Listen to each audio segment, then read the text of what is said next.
جو چرچ تھا، Vatican city تو بعد میں بنایا نا انہوں نے، جو رومن چرچ تھا، اس کی حالت یہ تھی کہ یہ لوگ جنت کے سرٹیفکیٹ دیا کرتے تھے مورے لگا کے، پوپ کے سگنیچر ہوتے تھے، اوپر مور لگتی تھی، اتنے پیسے دیں تو آپ کو اس جنت کا ٹکٹ ملے گا، اور لاکھوں میں نہیں کروڑوں میں لوگ ان سے وہ ٹکٹ لیتے تھے. شکر الحمدللہ کہ ابھی اس طرح کا سلسلہ یہاں نہیں شروع ہوا. اچھا، اور پھر اس میں یہ بھی ہوتا تھا کہ اگر آپ کے جو پرانے مرے ہوئے لوگ ہیں ان کو بخشوانا چاہتے ہیں تو اس کا ریٹ زیادہ ہے، پھر وہ ریٹ زیادہ دیتے تھے. پھر ان میں اللہ تعالیٰ نے ایک بندہ پیدا کیا جو اسی سسٹم کی آؤٹ پٹ تھا اور اسی ایک لائن کا بندہ تھا. تو اس نے جب چرچ کو یہ دیکھا، مارٹن نام تھا اس کا، تو اس نے پھر آ کے تو تورات سے، انجیل سے وہ ساری ورسز نکالی جس میں بتایا گیا کہ انبیاء کرام کا تو یہ منصب نہیں ہے کہ دین کو بیچنا ہے.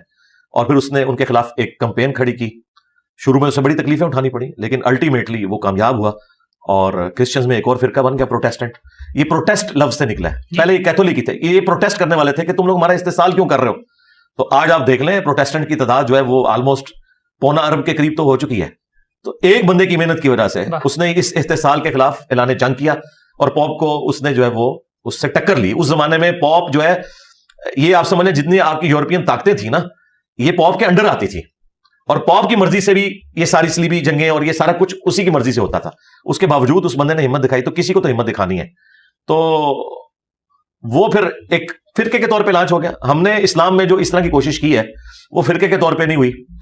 ہم نے صرف لوگوں کو بتایا کہ یہ کر رہے ہیں آپ کے ساتھ، آگے آپ نے خود فیصلہ کرنا ہے. ان سے الگ نہیں ہونا، لیکن ان کی شرانگیزیوں سے آپ نے اپنے آپ کو بچا کے رکھنا ہے. نمازیں ان کے پیچھے پڑھنی ہے، چندے ان کو دینے ہیں، انہیں مسلمان تصور کرنا ہے. وہ تو بہت ایکسٹریم پہ چلے گئے نا، وہ تو پھر کیتھولک کو کافر کہنا شروع کر دیا. کیتھولک ان کو کافر سمجھتے ہیں.